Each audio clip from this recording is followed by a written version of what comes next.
नमस्ते। आज हम एक काफी अहम मुद्दे पर बात करने वाले हैं। 2024 के आम चुनावों के बाद भारत की राजनीति में आप जानते हैं बड़ा सवाल खड़ा हो गया है। सवाल ये कि क्या नतीजों में कोई गड़बड़ी हुई?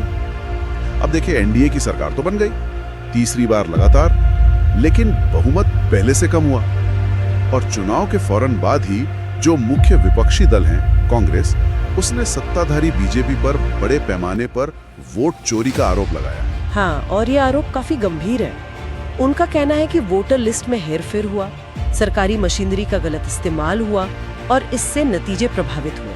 बिल्कुल। हमारे पास इस पूरे मामले पर कुछ दिलचस्प दस्तावेज हैं, कुछ रिपोर्ट्स हैं। तो चलिए आज इसी बहस की तह तक चलते हैं, समझने की कोशिश करते हैं कि ये आरोप असल में है क्या, फिर चुनाव आयोग यानी ईसीआई और बीजेपी का इस पर क्या कहना है, और सबसे जरूरी बात, भारत के लोकतंत्र पर, वोटिंग प्रक्रिया पर भरोसे के लिए इसके क्या मायने हैं।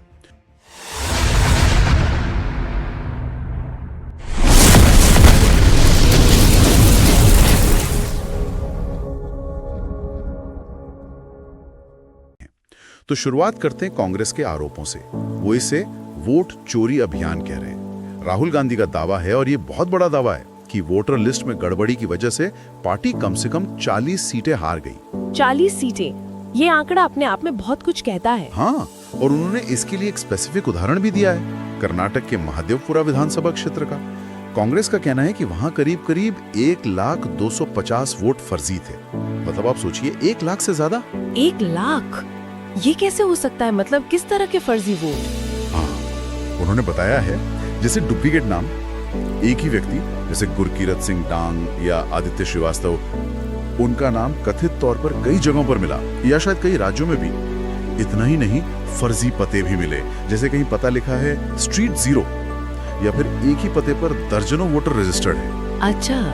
और हाँ, जो नए वोटरों के रजिस्ट्रेशन के लिए फॉर्म 6 इस्तेमाल होता है ना, मतलब वोटर लिस्ट में नाम जुड़वाने वाला फॉर्म, उसके भी गलत इस्तेमाल की बात कही गई है। और देखिए, इसमें सबसे दिलचस्प बात यह है, जो कांग्रेस कह रही है कि ये सारा डेटा उन्होंने कहीं बाहर से नहीं लिया।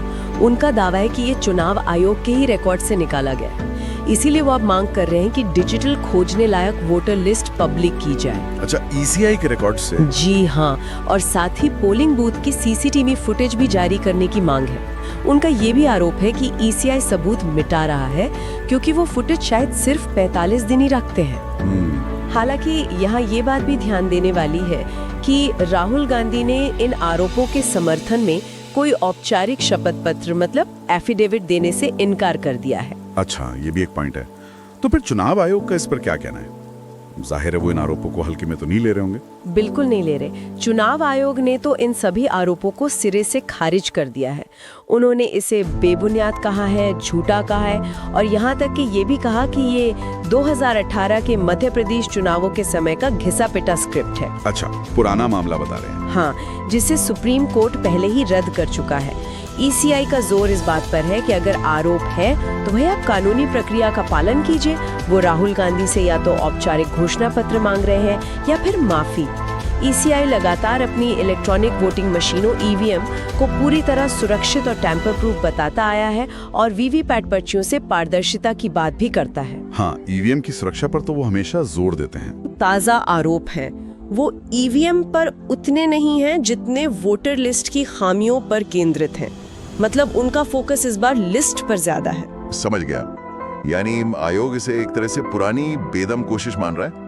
खैर, चुनाव आयोग का पक्ष तो साफ है, लेकिन सत्ताधारी दल बीजेपी इन आरोपों को किस नजरिए से देख रहा है? उनका क्या कहना है? देखिए, बीजेपी का रुख तो काफी सीधा और अपेक्षित है।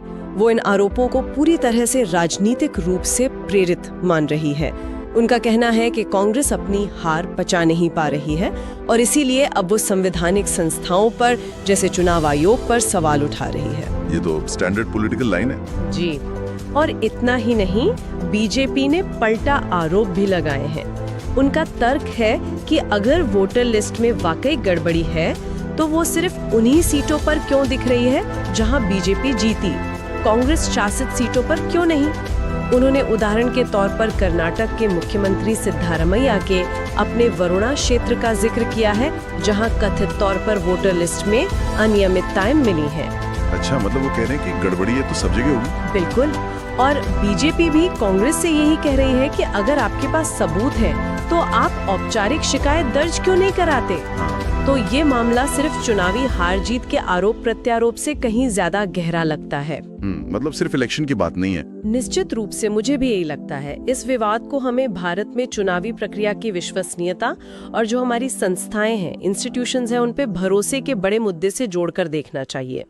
देखिए, ये आरोप बिल्कुल अचानक से नहीं आए हैं। कुछ स्वतंत्र रिपोर्टें हैं, जैसे कि इलेक्टोरल इंटेग्रिटी प्रोजेक्ट की 2024 की रिपोर्ट है। वो हाल के वर्षों में भारत की चुनावी गुणवत्ता में, मतलब इलेक्टोरल क्वालिटी में कुछ गिरावट की ओर इशारा करती है। अच्छा। ऐसी रिपोर्ट्स भी हैं। हाँ। और चुनाव आयोग की निष्पक्षता पर भी सवाल उठे हैं।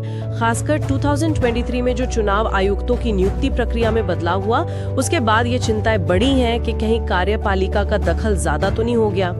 फिर वोटर लिस्ट मैनेजमेंट अपने आप में एक चुनौती है। जैसे ECI का डेटा आसानी से खोजने लायक फॉर्मेट में उपलब्ध न होना, इससे स्वतंत्र जांच मुश्किल हो जाती है। ये बात सही है, डेटा एक्सेसिबिलिटी का मुद्दा रहा है। जी। और यहाँ तक कि सुप्रीम कोर्ट ने भी चुनाव आयोग और विपक्ष के बीच भरोसे की कमी, मतलब लैक ऑफ ट्रस्ट का जिक्र किया है। तो ये सब चीजें मिलकर इस मौजूदा विवाद को और गंभीर बना देती हैं। तो कुल मिलाकर तस्वीर ये बन रही है कि कांग्रेस कुछ खास उदाहरणों के साथ गड़बड़ी का दावा तो कर रही है, लेकिन शायद औपचारिक कानूनी लड़ाई में पूरी तरह से नहीं उतर रही। हाँ, ऐसा लग रहा है। दूसरी तरफ ECI और बीजेपी प्रक्रिया और कानून का हवाला देकर इन दावों को खारिज कर रहे हैं और उल्टा कांग्रेस पर ही सवाल उठा रहे हैं। बिल्कुल सही। और इस समय सच कहूँ तो ये तय करना बहुत मुश्किल है कि किसकी बात में कितना दम है, क्योंकि दावों का कोई स्वतंत्र और निष्पक्ष सत्यापन, मतलब इंडिपेंडेंट वेरिफिकेशन नहीं हुआ है। कांग्रेस के पास कुछ आंकड़े जरूर हैं, पर वो उन्हें कानूनी सबूत के तौर पर शायद पेश नहीं कर पाए हैं या करना नहीं चाहते।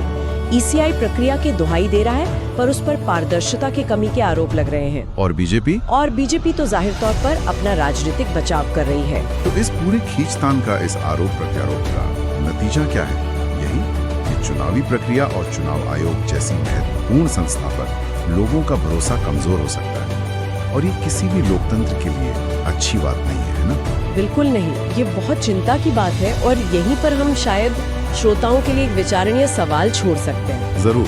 सवाल यह है कि जब आरोपों को परखने की प्रक्रिया ही सवालों के घेरे में हो, मतलब जब डेटा कितना पारदर्शी है और संस्था कितनी स्वतंत्र है, इसी पर संदेह हो, तो फिर चुनावी प्रक्रिया में भरोसा दोबारा कैसे कायम किया जा सकता है? ये एक बड़ा प्रश्न है।